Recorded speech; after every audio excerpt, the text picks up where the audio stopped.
Hello students, electric flux वाला जो topic था हमारा वो ख़त्म हो गया। अब जो है उसकी कुछ प्रॉब्लम्स आती हैं जो सिंपल भी होती हैं। अगर हमें कंसेप्ट ध्यान है ना तो बहुत आसान प्रॉब्लम होती है। जैसे find the electric flux given surface, इस प्रकार का सरफेस बना के दे दिया जाएगा और इसमें हम जैसे कि plus positive -3 Q charge plus Q charge और माइनस का 4 क्यू चार्ज यहाँ दे के यहाँ पे +3 क्यू यहाँ दे देंगे, यहाँ भी कुछ प्लस क्यू मान लो चार्ज दे दी। इसका इलेक्ट्रिक फ्लक्स निकालना है हमने, तो इसका इलेक्ट्रिक फ्लक्स जो है वो कैसे आएगा। ये जो सरफेस है इस सरफेस के अंदर गोज थ्योरम कहती है कि charge enclosed by the surface 1/ε times the charge enclosed by the surface. तो इसमें टोटल चार्ज देखो, ये चार्ज दोनों बाहर हैं, इनको हम इसके अंदर लेंगे नहीं, ये आउटसाइड सरफेस है। इनसाइड सरफेस कितने हैं, प्लस क्या वो -4 क्या वो -3 क्या वो, मतलब टोटल जो चार्ज हो जाएगी सरफेस का क्या वो = प्लस क्या वो -3 क्या वो -4 क्या वो, 4 3 7 में से एक गया 6, मतलब प्लस का और माइनस का 7 क्या वो, टोटल चार्ज हो जाएगा इसका -6 क्या वो की value, total charge enclose by the surface. तो इसका फ्लक्स हो जाएगा -6 क्या हुआ ही ε0। एक तो प्रॉब्लम ये होगी। दूसरा, charge flux of A cube, अगर कोई चार्ज जो है क्यूब के कॉर्नर पर रख दिया हो, ऐसे ये क्यूब है, इस क्यूब के एक कॉर्नर के ऊपर कोई चार्ज रख रखा है हमने यहाँ पर। एक आएगा सेंटर का केस, सेंटर में रखें तो फेस का पूछा जाएगा, और अगर कॉर्नर पे रखें तो उस क्यूब का पूछा जाएगा कि फ्लक्स कितना है। अगर इसके सेंटर के ऊपर क्या चार्ज रख रखा है, इसके कॉर्नर के ऊपर क्या चार्ज, पहले सेंटर वाले से करते हैं। सेंटर, इस पूरे क्यूब के अंदर जो है इलेक्ट्रिक चार्ज जो है वो कितना है, क्या है, तो इसका electric flux according to Gauss theorem कितना हो जाएगा, क्या बाई ε0। अब एक फेस का, इसके कितने फेस हैं, 6 फेस हैं इसके सामने वाले, ये ऊपर नीचे और इधर उधर, यानी कि एक कमरे की जैसे 6 दीवारें होती हैं वैसे। तो एक फेस का कितना हो जाएगा, इसका एक फेस का जो फ्लक्स हो जाएगा टोटल फ्लक्स का 6ठा हिस्सा, यानी कि 1/6 क्यू बाई ε0। इस टाइप सिमेट्री देखनी होती है हमने कि कोई भी जो सरफेस दे रखा है उसकी सिमेट्री किस टाइप पूरी होती है, इसमें आएगा वो कंसेप्ट सिमेट्री वाला। अब ये कॉर्नर पर है, लेकिन हमने तो इस पूरे क्यूब का देखना है। अब ये चार्ज तो इस क्यूब के अंदर है नहीं, इसके बाहर है, तो इसका इलेक्ट्रिक फ्लक्स कितना होगा। वैसे अगर इसके अकॉर्डिंग देखें, charge enclosed by the surface, तो ये तो इसके अंदर इनक्लोज नहीं है, तो इसका मतलब 0 होना चाहिए, लेकिन ये 0 नहीं होगा क्योंकि हमने इसकी सिमेट्री को कंप्लीट करना है। अब कोई भी जो क्यूब होता है वो कहाँ पर होता है, कोई भी क्यूब होता है उसका कॉर्नर जो होता है वो 8 क्यूब का शेयरिंग से बनता है। 8 क्यूब जो होते हैं उनकी शेयरिंग, उनका कॉर्नर 1 होता है, ठीक है। मतलब इसके साइड में क्यूब बन जाएगा, इसके साइड में बन सकता है ऐसे, और इसके फिर एक इसके ऊपर बन जाएगा इस टाइप में, एक फिर इससे थोड़ा सा इधर बनेगा। तो इस टाइप में मतलब कहने का ये है कि एक कॉर्नर के ऊपर कितने क्यूब होते हैं, 8। एक कॉर्नर जो है 8 क्यूब की शेयरिंग से बनता है। तो जब हम इस सिमेट्री को कंप्लीट करेंगे तो हमारे पास 8 क्यूब का जो टोटल इलेक्ट्रिक फ्लक्स आएगा वो क्या हुआ, ε0 आएगा 8 क्यूब का। इसका मतलब एक क्यूब का कितना हो जाएगा, I' = 1/8 क्या हुआ ही ε0। तो इस प्रकार जो है हम इलेक्ट्रिक फ्लक्स निकालते हैं। बेस के ऊपर पूछता है, अगर बेस है, बेस के सरफेस के मतलब जो क्यूब का बेस है उसके सेंटर के ऊपर अगर चार्ज प्रेजेंट है, यानी कि यहाँ क्या वो चार्ज प्रेजेंट है यहाँ पर, तो कितना जो है इलेक्ट्रिक फ्लक्स होना चाहिए इस क्यूब का। तो इसको क्लोज करो, मतलब इसके ऊपर एक क्यूब और बन जाएगा। जब एक क्यूब बन जाएगा इसके ऊपर तो उसका मतलब ये हो जाएगा कि ये सरफेस क्लोज हो गया और जो इलेक्ट्रिक फ्लक्स होगा अब दो क्यूब की शेयरिंग में हो जाएगा। अब दोनों क्यूब्स का इलेक्ट्रिक फ्लक्स कितना होना चाहिए, क्या हुआ बाई एप्सिलॉन नोट, और एक का कितना हो जाएगा, इसका आधा कर देंगे, क्या हुआ बाई एप्सिलॉन नोट का। मतलब कोई भी सरफेस दे रखा होता है उसकी सिमेट्री देखो और ये देखो कि उसको क्लोज करें तो किस टाइप कवर होता है। जैसे कि ये फ्लास्क है, इस फ्लास्क के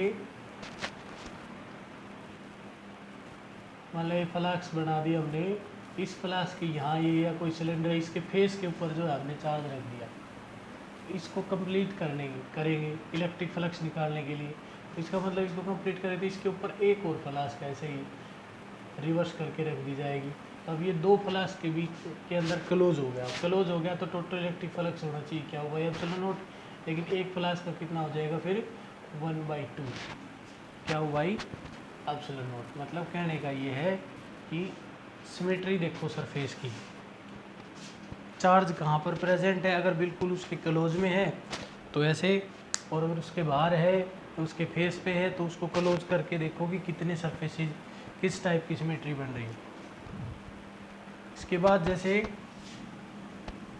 दो सफ़ियर के अंदर इलेक्ट्रिक फ्लक्स इस टाइप का भी पूछा जा सकता है कि दो सफ़ियर बना दिए जाएंगे, एक सफ़ियर ये बना दिया, दूसरा ये बना दिया, इसके अंदर प्लस क्या चार्ज दे देंगे और बाहर दे देंगे प्लस का 3 क्या चार्ज।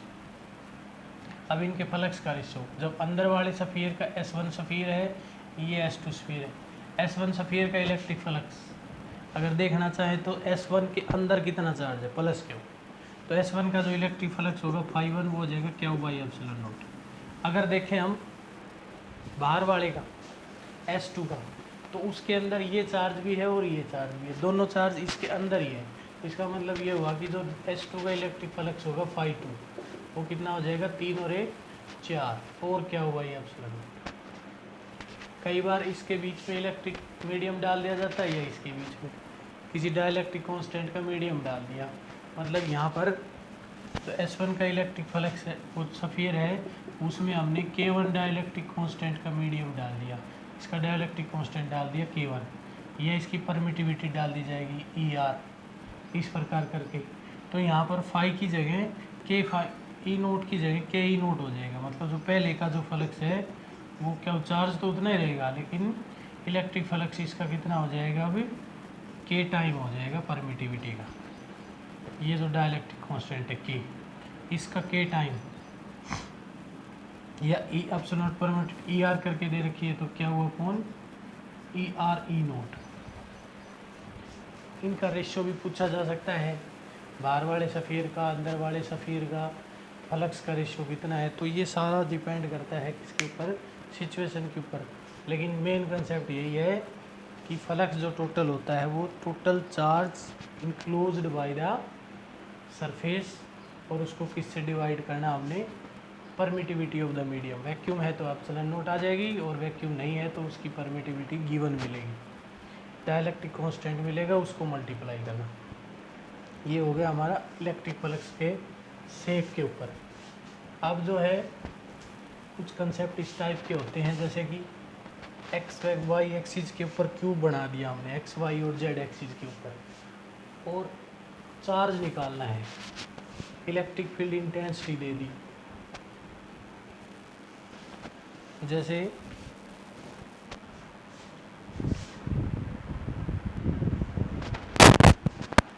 अब ये जो प्रॉब्लम है, इस प्रॉब्लम के अंदर हमने चार्ज निकालना है। गिवन क्या है, गिवन ये है कि ये क्यूब है कोई जिसकी साइड ए है, जिसकी जो वैल्यू है वो 10 मीटर है, यानी कि 10 मीटर की इसकी साइड है। अच्छा, ये जो डिस्टेंस है ये ओरिजिन है, ओरिजिन से कितनी आगे इसका बेस है, यानी कि इसका क्यूब का जो बेस स्टार्टिंग होता है वो ओरिजिन से, ये ओरिजिन हो गया तो इससे इतना आगे जो है ये बेस शुरू हो रहा है। ये डिस्टेंस मतलब इससे आगे।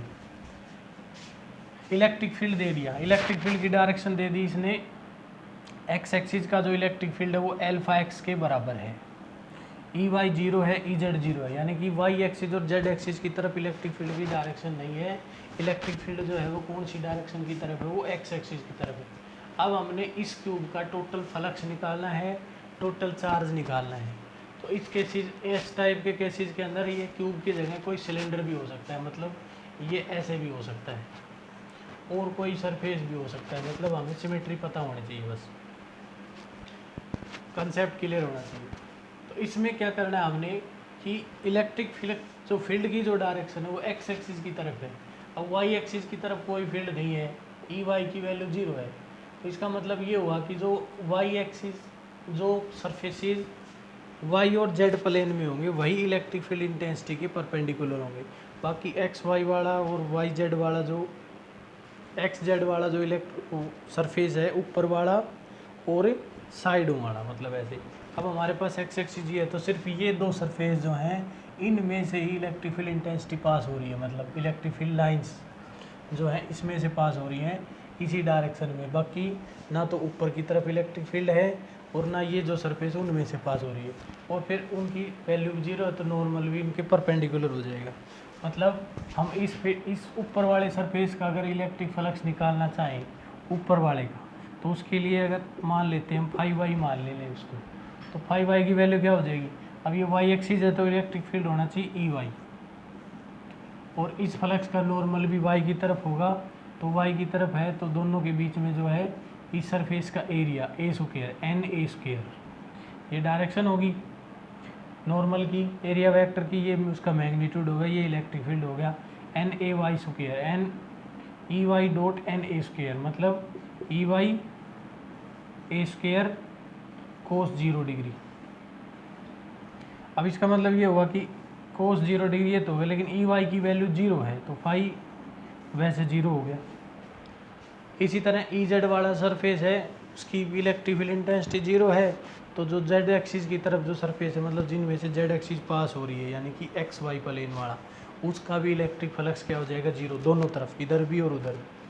अब हमारे पास सिर्फ दो ही सरफेस है जिनमें से इलेक्ट्रिक लाइन जो है वो पास हो रही है, वो ये सरफेस है सामने वाले। अब इस सरफेस का इलेक्ट्रिक फ्लक्स निकालेंगे और इस सरफेस का टोटल इलेक्ट्रिक फ्लक्स का मतलब है दोनों का जोड़, नंबर ऑफ लाइंस जो हैं, इलेक्ट्रिक लाइन जो हैं इंटरिंग और एग्जिटिंग टू द सरफेस, कितनी लाइन है इंट्री हो रही है, कितनी एग्जिट हो रही है।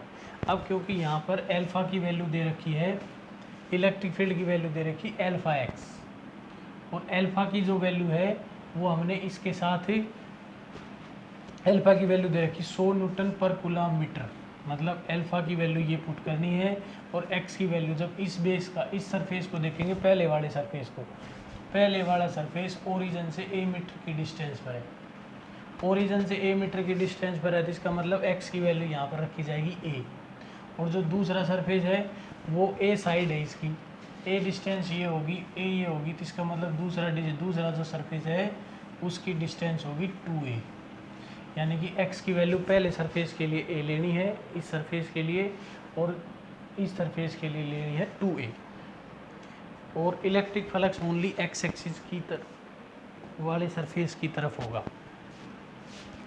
क्योंकि y और z इसके कंपोनेंट 0 हैं। और अगर हम मानना चाहें कि x एक्सिस वाले कंपोनेंट से निकालना चाहें इसका इलेक्ट्रिक फील्ड ऊपर वाले सरफेस का, अब ऊपर वाला सरफेस का नॉर्मल y एक्सिस की तरफ होगा और इलेक्ट्रिक फील्ड है वो x एक्सिस की तरफ है, तो दोनों के बीच में ऑटोमेटिकली 90 डिग्री का एंगल हो गया, तो E dot D S, E D S cos 0 degree, E D S cos 90 degree, cos 90 की वैल्यू 0, इसका मतलब ऊपर वाले सरफेस का इलेक्ट्रिक फील्ड एक्स एक्सिस वाले कंपोनेंट के अलोंग इलेक्ट्रिक फ्लक्स हो जाएगा 0। तो हमने सिर्फ दो ही सरफेस लेने हैं इलेक्ट्रिक फ्लक्स निकालने के लिए। तो पहला जो सरफेस है उसका इलेक्ट्रिक फ्लक्स हम φ1 मान लेते हैं, φ1 की वैल्यू क्या हो जाएगी, ई एक्स और E X dot N A square, area तो सभी सरफेसिस का बराबर है एन, लेकिन अब इसका नॉर्मल n1 कर देते हैं, इसका नॉर्मल, इस सरफेस का नॉर्मल जो है वो अपोजिट डायरेक्शन में होगा, इधर ये सरफेस पहला है तो इसका नॉर्मल उधर होगा, इलेक्ट्रिक फील्ड किधर आ रहा है, इधर है और इसका नॉर्मल उधर है, दोनों के बीच में कितना डिग्री का एंगल हो गया, 180 डिग्री का। तो पहला जो फ्लक्स हो जाएगा φ1 वो हो जाएगा हमारे पास EX² cos 180 डिग्री, यानी कि ये हो जाएगा माइनस का EX²। अब EX की वैल्यू रखो, EX की वैल्यू है यहाँ पे αx माइनस αx और a², लेकिन x की वैल्यू इस पॉइंट के लिए कितनी है, ये सरफेस कितनी दूरी पर है, a पर, तो x की वैल्यू यहाँ पर a रखेंगे, तो φ1 की वैल्यू हो जाएगी हमारे पास माइनस α a इंटू ए का स्क्वायर, तो ये a³ हो जाएगा। तो इसका जो इलेक्ट्रिक फ्लक्स होगा पहले सरफेस का φ1 वो हो जाएगा माइनस α a³। ठीक है, दूसरा इलेक्ट्रिक फ्लक्स, दूसरे सरफेस का इलेक्ट्रिक फ्लक्स निकालेंगे वो इसका। इस सरफेस के लिए जब देखते हैं तो ये सरफेस यहाँ है, इसका नॉर्मल इधर और इलेक्ट्रिक फील्ड इंटेंसिटी भी इधर एक्स एक्सिस की तरफ, तो दोनों की डायरेक्शन होगी सेम, एंगल हो गया दोनों के बीच में 0 डिग्री। φ2 इसका इलेक्ट्रिक फ्लक्स हो जाएगा EX डॉट N2 a²। अब दोनों के बीच में एंगल कितना है, 0 डिग्री, तो φ2 की वैल्यू हम लिख देंगे सीधा EX a²। EX की वैल्यू रखेंगे αx a²। अब x की वैल्यू, दूसरा सरफेस जो है वो 2a की डिस्टेंस पर है, क्योंकि a तो पहले स्टार्टिंग का था और a फिर उसकी साइड है, तो a प्लस a कितना हो जाता है 2a, जो यहाँ पे लिखा हुआ है। इसका मतलब ये हो गया φ2 की जो वैल्यू होगी वो होगी α इंटू 2a और a², मतलब 2a अल्फ़ा। φ2 की वैल्यू होगी 2α a³, ये हो गया सेकेंड इलेक्ट्रिक फ्लक्स। अब टोटल इलेक्ट्रिक फ्लक्स जो होता है वो दोनों का जोड़, क्योंकि फ्लक्स है स्केलर क्वांटिटी, तो इस सरफेस का जो टोटल इलेक्ट्रिक फ्लक्स आ जाएगा हमारा φ, टोटल इलेक्ट्रिक फ्लक्स φ1 प्लस φ2 सम होता है सारा। अब φ1 माइनस का है, φ2 प्लस का है, φ1 की वैल्यू आई हमारे पास माइनस α a³ φ1 की value minus α a³ minus α a³, और φ2 की वैल्यू आई है 2α a³। इसका मतलब दो में से गया एक बचेगा, तो फाई की वैल्यू आ जाएगी हमारे पास α a³। अब अल्फ़ा की वैल्यू पुट करनी है हमने, अल्फ़ा की और a की। अल्फ़ा की वैल्यू कितनी थी, अल्फ़ा की वैल्यू दे रखी 100 न्यूटन पर कूलम मीटर, मतलब इलेक्ट्रिक फील्ड इंटेंसिटी तो न्यूटन पर कूलम होगी, और पर मीटर है यानी कि डिस्टेंस के अकॉर्डिंग फिर x से मल्टीप्लाई करेंगे डिस्टेंस से, तो न्यूटन मीटर ही बनेगी। मतलब अल्फ़ा की वैल्यू 100 है, 100 है, और a की वैल्यू साइड की वैल्यू है 10, तो इसका क्यूब, यानी कि हमारे पास जो टोटल इलेक्ट्रिक फ्लक्स हो जाएगा वो हो जाएगा 10⁻² इंटू 10⁻3। तो टोटल इलेक्ट्रिक फ्लक्स इस सरफेस का हो गया 10⁵। ठीक है, उसकी यूनिट लगाना चाहें तो न्यूटन पर कूलम मीटर स्क्वायर, क्योंकि इलेक्ट्रिक फील्ड इंटेंसिटी की न्यूटन मीटर, न्यूटन पर कूलम, और एरिया की मीटर स्क्वायर, ये होगी यूनिट। अब इस सरफेस का टोटल इलेक्ट्रिक फ्लक्स ये आ गया हमारे पास 10⁵। अब हमने निकालना है इसका चार्ज निकालना है, तो गॉस थ्योरम अप्लाई करो। गॉस थ्योरम कहती है कि Q is equal to phi is equal to Q/ε0, ये कहती है गॉस थ्योरम।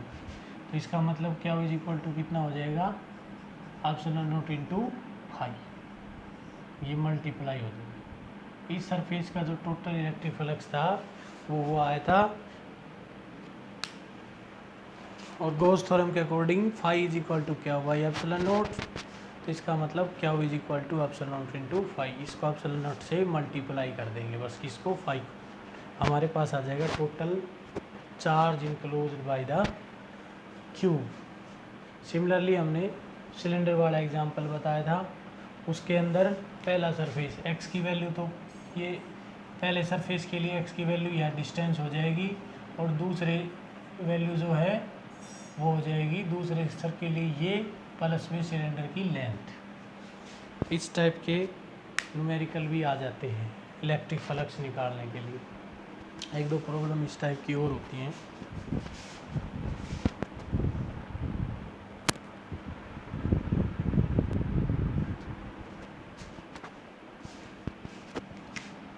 हो सकता है ये क्यूब इस टाइप में दे दिया जाए, यहीं पे ओरिजिन बना दिया जाए, जैसे एक्स वाई एक्सिस का यहीं पे ओरिजिन बना दिया जाए।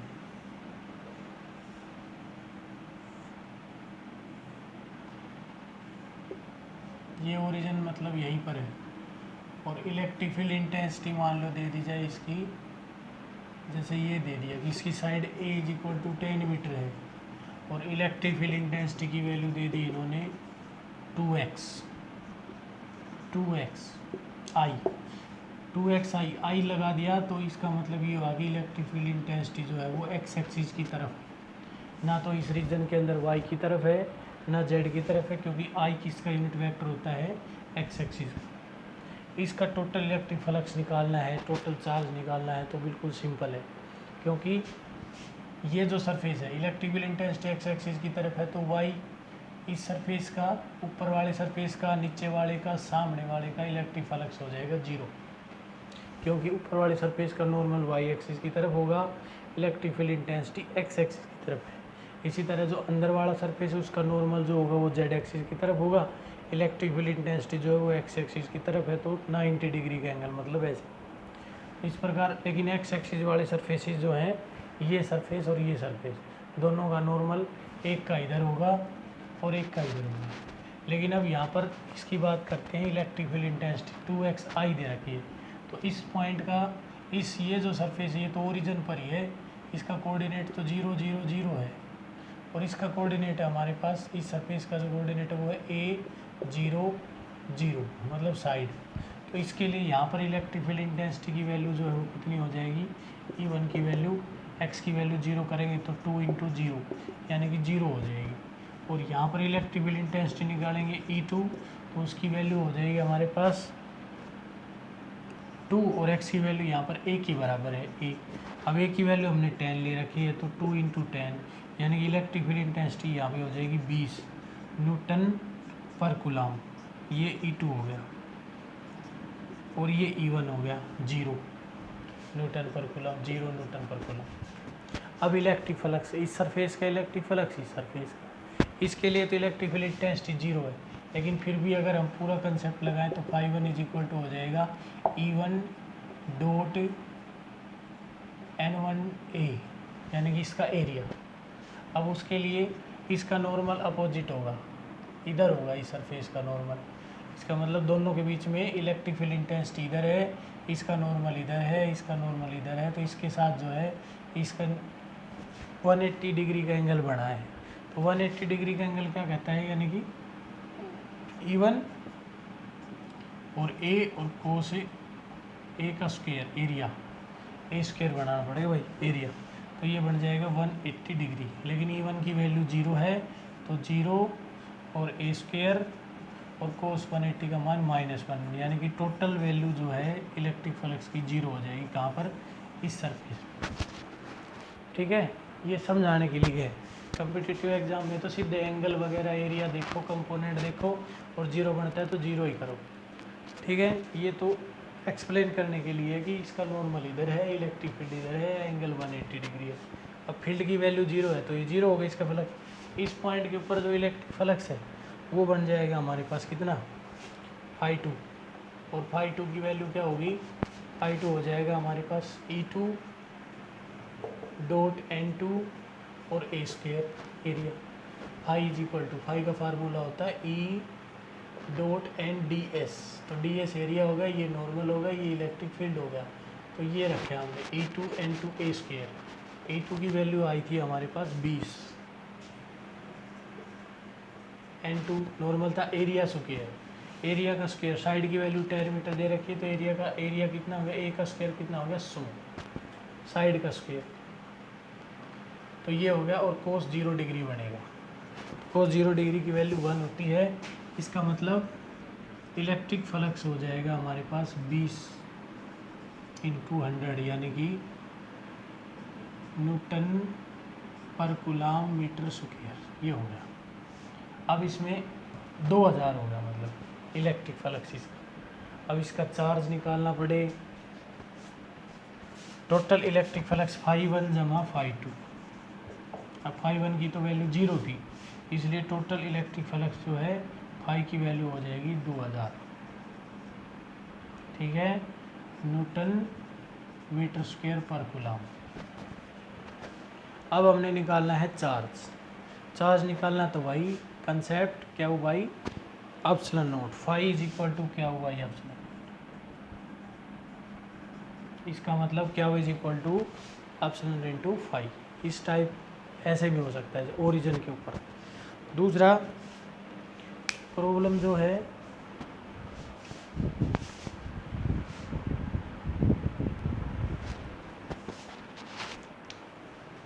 ये जो प्रॉब्लम है, इसमें इस टाइप की प्रॉब्लम है कि ये कोई सफ़ीर है आर रेडियस का, इसके सेंटर के ऊपर चार्ज क्या हुआ है, तो इसका flux according to r radius कितना होना चाहिए, क्या हुआ भाई, एप्सिलॉन नॉट। क्योंकि ये सफ़ीर इसके, ये चार्ज इस सफ़ीर के अंदर है।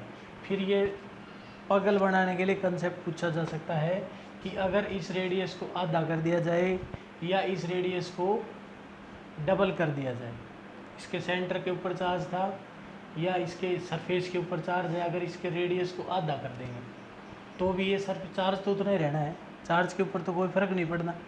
अगर इसके रेडियस को डबल कर देंगे तो भी चार्ज उतना ही रहना है, तो फ्लक्स के ऊपर क्या फ़र्क पड़ेगा, फ्लक्स रहेगा उतना ही, चाहे इस रेडियस को 2r करो चाहे r/2 करो, कोई फ़र्क नहीं पड़ना, रेडियस उतना रहेगा, चार्ज उसके अंदर ही रहेगा। ठीक है। हाँ, अगर ये दूसरा सफ़ेद इसके ऊपर होता तो कोई फ़र्क पड़ना था, अदरवाइज़ कोई फ़र्क नहीं पड़ेगा इसका रेडियस घटाने बढ़ाने से। एक प्रॉब्लम इस टाइप की हो सकती है कि ये एक्स एक्सिस है, ये वाई एक्सिस है और ये जेड एक्सिस है। एक चार्ज जो है क्या हो, प्लस क्या हो या माइनस क्या हो, जो भी है, वो x is equal to 2 metre के ऊपर रखा हुआ है। फिर हम ये कहेंगे what is the electric flux of the sphere, उसका जो radius, having radius 3 metre, 4 metre, 1 metre या 1/1.5 मीटर। मतलब कहने का ये है कि अगर हम 1 मीटर के रेडियस का सफियर बनाएंगे तो वो यहाँ से पास होगा, 2 मीटर वाला बनाएंगे तो यहाँ से पास होगा, 3 मीटर वाला बनाएंगे तो ये ऐसे पास होगा। तो इलेक्ट्रिक फ्लक्स बताना है। तो अगर सरफेस जो सफियर बना है वो इस चार्ज को इनक्लोज तो करता हो तो क्या हुआ, ये एप्सिलॉन नॉट, और इनक्लोज नहीं करता है तो नहीं है उसका सरफेस, वो इलेक्ट्रिक फ्लक्स 0 हो जाएगा। तो अगर 1 मीटर का रेडियस का सफियर बनाएंगे तो ये चार्ज 2 पर था, ये तो 2 मीटर पर है तो ये इससे बाहर रह जाएगा, तो इसका मतलब फ्लक्स 0। 3 का बनाएंगे तो इसके अंदर आ जाएगा, 2.5 का बनाएंगे तो इसके अंदर आ जाएगा, अगर 2 का बनाएंगे तो भी इसके ऊपर ही आएगा ये चार्ज, उसके ऊपर डिस्ट्रीब्यूट हो जाएगा। तो कहने का मतलब ये है कि अगर कोई भी सरफेस इसको इनक्लोज कर लेता है तो इलेक्ट्रिक फ्लक्स 0 नहीं, इलेक्ट्रिक फ्लक्स क्या होगा, एप्सिलॉन नॉट, और अगर इनक्लोज नहीं करता है तो इलेक्ट्रिक फ्लक्स से 0। तीसरी प्रॉब्लम ये है कि ये कोई बेस है, ए साइड का कोई स्क्वायर है, इसके बेस के सेंटर से a/2 की डिस्टेंस के ऊपर परपेंडिकुलर डिस्टेंस a/2, मतलब इसकी जो साइड है वो a है, उसके सेंटर से a/2 की डिस्टेंस के ऊपर चार्ज है, या a के ऊपर भी हो सकता है। प्रॉब्लम समझ ली बस हमने कि ये क्या, इसका कहने का मतलब क्या है, इसका कहने का मतलब ये है कि ये जो बेस था नीचे उससे a/2 की डिस्टेंस के ऊपर कोई क्या चार्ज है। तो अगर हम पहले तो इसका वो बताओ इलेक्ट्रिक फ्लक्स कितना होगा, तो सेम सिचुएशन में अगर इलेक्ट्रिक फ्लक्स पूछता है तो ये एक क्यूब की एक साइड है, मतलब एक फेस है उसका, साइड नहीं फेस, एक फेस है, तो क्यूब के कितने फेस होते हैं, 6, तो एक फेस का इलेक्ट्रिक फ्लक्स कितना हो जाएगा, क्या हो भाई, एप्सिलॉन नॉट का 6वां हिस्सा। यानी कि अगर इसी सिचुएशन में इलेक्ट्रिक फ्लक्स पूछता है सेम सिचुएशन में, तो इलेक्ट्रिक फ्लक्स हो जाएगा क्या हुआ, 6 एप्सिलॉन नॉट, क्योंकि पूरे क्यूब का होना था क्या हुआ, एप्सिलॉन नॉट, एक बेस का हमने बताया था उसका 1/6।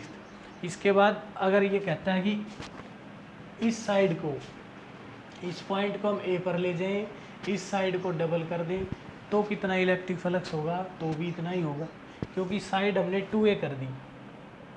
अब ये साइड जो थी वो a थी, इसकी डिस्टेंस a/2 थी, तो उसके बीच में ही तो है, क्योंकि दूसरा जब सरफेस लगाएंगे तो वो a पर जाएगा, और वो है कहाँ पर, आधे के ऊपर ऐसे बीच में।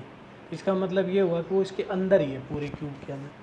अगर 2a कर देंगे तो ये साइड बढ़ जाएगी, तो वो साइड ऊपर वाली साइड भी बढ़ जाएगी, सेंटर a पर चला जाएगा, मतलब ये जो है ये 2a हो जाएगी, तो ये a हो जाएगी।